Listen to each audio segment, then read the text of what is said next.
Okay, sir. Request ka. Can you demo the procedure of having what do you call it? It's also a part of ambulation. Okay. And in ambulation, we have 5 parts of being pilay.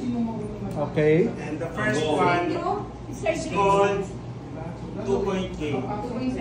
2-point gate, we have to move opposite.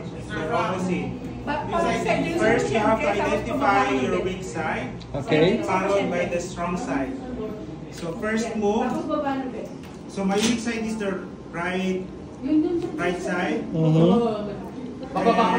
so opposite siya. 1, 2, 3, 4, 5. That is what we call 2-point gate. Okay. Perfect. And 3-point gate. Okay, ma'am. Sabay na lang scratches. Yung weak side, Okay. strong side, sabay. Weak side, strong side. Sabay, weak side, strong side. Okay. Sabay, weak side, strong side. That's that is what we 3. call 3-point gate. Yes. Now we're going to do 4-point gate. Yes. This is our weak side, and we have to use first the opposite scratches, and you have to move your weak side, and then scratches, strong side. And same routine.